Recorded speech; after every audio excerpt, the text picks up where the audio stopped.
한가족 몰살된 집 청소 경험. 한창 고등학교를 졸업한 지 얼마 되지 않은 저는 고액 단기 아르바이트를 찾고 있었습니다. 지금은 아르바이트를 알선해주는 여러 사이트들이 넘쳐나지만 그때는 그냥 주변 사람의 물어움으로 찾거나 인력사무소에 가서 막일을 하거나 하는 수준이었습니다. 때문에 고액 단기 알바라고 한다면 대부분 시체 닦기라든가 생물학적 동등성 실험인 마루타 혹은 철도에서 자살한 사람들의 시신을 처리하는 동태잡이 같은 것들이 고액 알바랍시고 소문을 타고 돌아다녔습니다. 사실을 말하자면 시체 닦기라든가 동태잡이 같은 알바는 없는 것이나 다름없었습니다.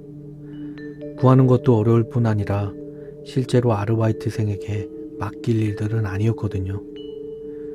사실 당시가 딱히 먹고 살기 편한 시절은 아니었습니다.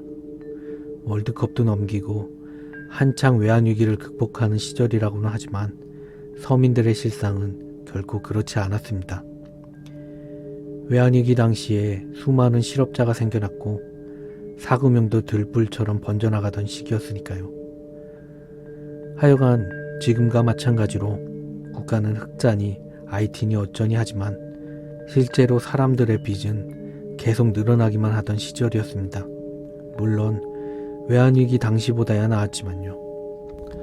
각설하고 그로 인해서 당시에는 의외로 자살자가 많았습니다. 때문에 시체 닦기니 동태잡이니 하는 아르바이트가 있다는 소문이 횡행했던 것이고요. 그런 연유로 저 역시도 대학에 입학하기 전에 등록금이라도 좀 벌어보고자 아르바이트를 결심했는데 최소한 3달 빡시게 일하고 1학년 신나게 놀다가 2학기쯤에서 휴학하고 군대에 입대할 생각이었기 때문에 여름방학에 군대 가기 전 해외여행을 가고 싶어 빡시게 돈 벌 생각을 했습니다. 더군다나 대학 등록금도 매우 가파르게 상승하는 중이었기 때문에 부모님에게 눈치가 보이는 것도 좀 있었죠. 하여간 그런 와중에 친구에게 연락이 왔습니다. 자신이 알바 자리를 하나 구했는데 매우 고액 알바라고 했었죠. 최저시급도 지금의 절반에 가까운 시절이었는데 하루에 10만원을 주겠다는 파격적인 일이었습니다. 일에 대하여 물어보니 일당 10만원, 약 3일 정도 일하기 때문에 30만원 정도는 한 번에 벌 수 있고 딱히 기술도 필요 없다고 했기 때문에 너무 좋은 게 아닌가 싶어 궁금증이 들었던 것 같습니다. 요약하자면 집을 청소해주는 일이었습니다. 그것도 사람이 죽은 집을 청소하는 일. 물론 절대 쉬운 일은 아니었습니다. 그냥 죽은 게 아니라 대부분 자살하거나 노인 혼자 살다가 죽어서 집 전체를 뜯어내 새로 시공하는 일이었으니까요. 그나마 겨울이기 때문에 괜찮다고 말하더라고요. 방이 냉랭하기 때문에 여름처럼 파리가 알을 까서 구더기가 기어나오는 꼴 같은 건 없을 거라고 했거든요. 그게 농담인지 아닌지는 모르겠습니다.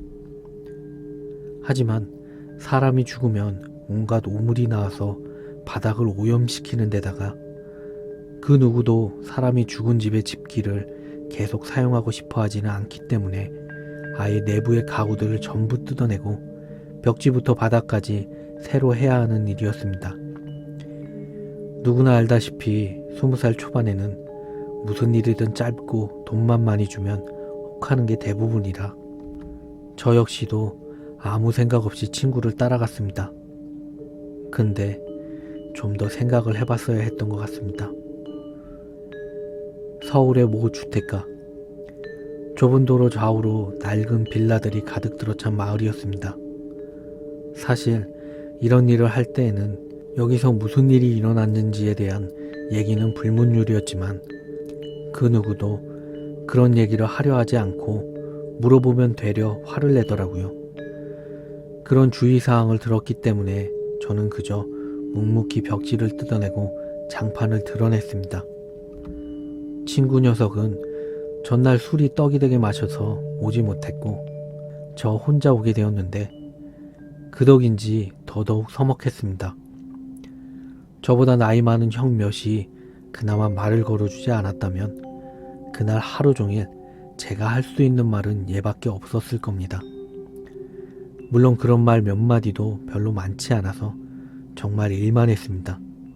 하지만 속에서는 알 수 없는 불길함이 엄습했습니다.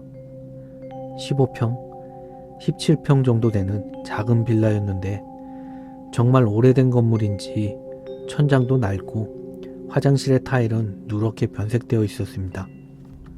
그런데다가 바닥의 장판들은 어째서인지 딱 보기에도 새카맣게 얼룩이져 있었는데 잘 알 수는 없지만 그것이 핏자국이라는 생각이 강하게 들었습니다.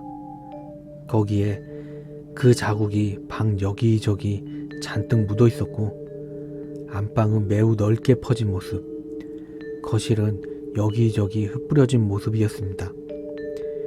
이 집의 방은 두 개, 하나는 안방, 하나는 아이들 방인 듯 했는데 아이들 방에는 작은 2층 침대가 있었습니다. 하지만 피는 묻어있지 않았죠. 어차피 사용할 수 없는 가구들이었기에 빠루나 해머를 들고 박살을 냈습니다. 이런 시끄러운 공사를 하면 주변에서 항의가 들어올 텐데 주변 사람들은 그저 구경 나와서는 어휴 잘됐네 하는 식의 잡담들을 늘어놓을 뿐이었습니다.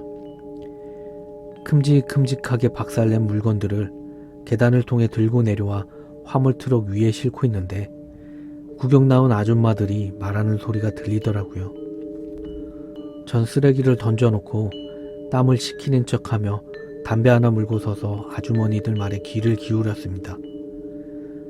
요약하자면 중소기업 사장이었던 아저씨가 외환위기 때 부도를 맞고 이곳에 들어왔다가 빚쟁이들에게 시달리는 별로 대단할 것 없는 얘기였습니다. 나름 열심히 살면서 빚을 갚아나갔는데 막내가 무슨 병에 걸렸다더라고요. 때문에 아버지라는 사람이 결국 생활고를 못 이겼는지 잠자는 아내를 장도리로 내쳐 살해하고 아이들은 목을 졸라 살해한 다음 본인도 농약을 먹고 죽었다는 얘기였습니다. 사실 당시에 이런 뉴스가 심심찮게 들려오던 당시라 그냥 그럴 법하다 정도 생각이 들었습니다. 아줌마들 얘기를 듣고 기분이 잡쳐 다시 작업하는 곳으로 올라갔는데 아까보다 더 오싹한 기분이 들었습니다. 괜히 불문율은 아니었겠죠. 차라리 모르는 게 나은 얘기들이었습니다. 한참 일을 하고 저녁 9시쯤인가 일이 끝났습니다. 일 끝나고 아저씨들이랑 형들 모여서 술 한잔 한다는데 저는 그날 너무 피곤해서 먼저 가겠다고 하고 그 빌라 앞에서 헤어졌습니다. 근처에 순댓국집인가 그런 데가 있다고 그리 간다 하는데 저는 동네 벗어나서 버스 타러 반대쪽으로 헤어졌습니다. 흉흉한 사건이 일어나서 그런가 정말 인적이 없었습니다. 뭐랄까 마치 게임 사일런트 힐의 도시처럼 적막하고 으스스한 느낌이 들었습니다. 그때 왜 그랬는지는 모르겠는데 뒤를 돌아보면 안 될 것 같은 느낌이 확 들더라고요. 근데 저도 모르게 뒤를 돌아보게 되었습니다. 정말 공포영화 등장인물들 욕할 게 못 된다는 걸 그때 느꼈습니다. 보면 안 되는 걸 아는데 저도 모르게 돌아본달까요? 그렇게 뒤를 돌아봤는데 누군가 후다닥 하고 숨는 게 보였습니다. 아니, 보인 건지 느낀 건지 모르겠지만 그런 느낌이 확 들었습니다. 진짜 갑자기 등줄기를 타고 찌르르한 기운이 확 올라오는데 이제 좀 있으면 성인이고 길 걸어가다가 어깨 툭 건들고 하면 싸움 일으키던 정말 철없이 가오니 뭐니 하던 시절이었는데도 몸이 확 움츠러들어서는 발걸음이 빨라지더라고요. 결국은 그렇게 골목을 벗어났습니다. 버스를 타고 집으로 돌아오는데도 계속 뒤가 근질거렸습니다. 제 뒤에는 분명 사람이 타고 있는데 사람 말고 다른 게 있는 것 같은 정말 기분 나쁜 기분이 들더라고요. 그때 느꼈습니다. 내일부터 일 나가지 말아야지 하고 말입니다. 어차피 일당은 당일 저한테 현금으로 지급하는 것이었고 소개비를 떼는 것도 아니었기 때문에 내일부터는 좀 미안하더라도 일 못 나간다고 연락을 해야겠다는 생각이 들었습니다. 근처 지하철역에 도착하고 나서 차에서 내리는데 또 이 빌어먹을 눈이 제멋대로 아까 제가 앉아있던 쪽을 바라보더라고요. 그리고 거기서부터 악몽의 시작이었습니다. 맨 뒷좌석에 애엄마로 보이는 여자랑 애들 둘이 앉아 있었는데 어디 상처가 보이는 것도 아니고 귀신 같은 모습도 아니었는데 절대 사람 같지 않은 느낌이 확 나는 겁니다. 그 다음부터 진짜 집에 뛰어서 들어온 것 같습니다. 저희 집도 잘 사는 편이 아니라서 큰 길 옆에 작은 골목을 하나 지나야 했는데 거기 지나면서 헛것을 몇 번이나 본 것 같습니다.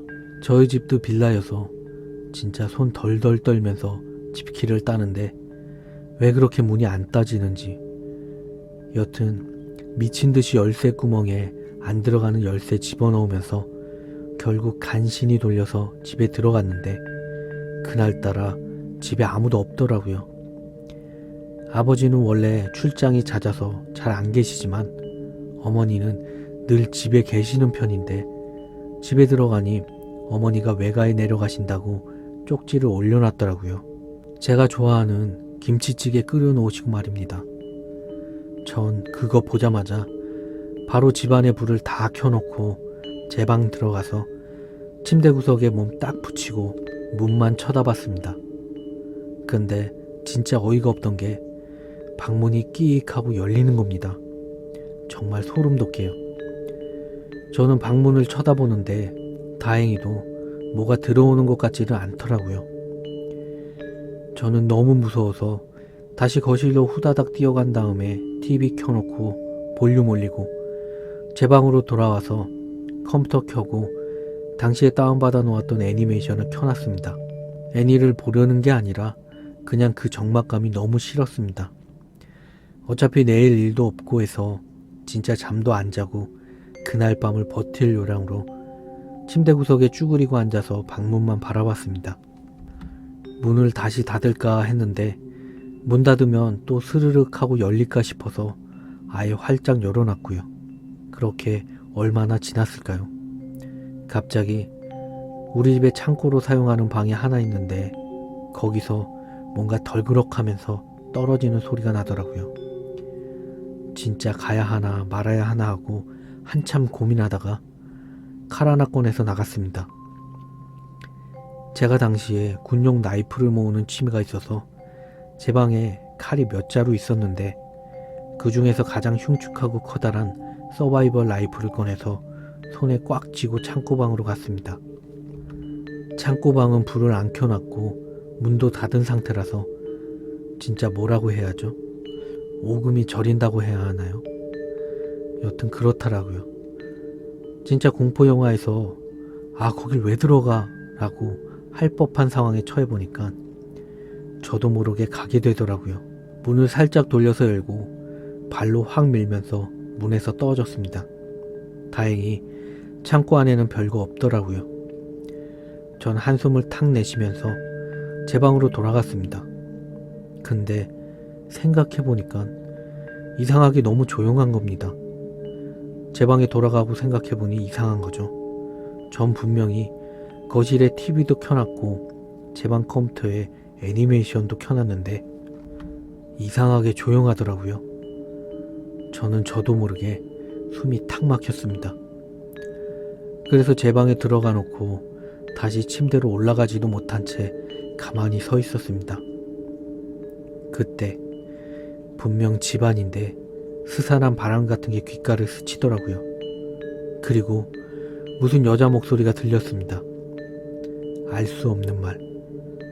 아니, 너무 빨라서 그런 건지 너무 작게 속삭이니까 그런 건지 모르겠는데 목소리가 계속 들렸습니다.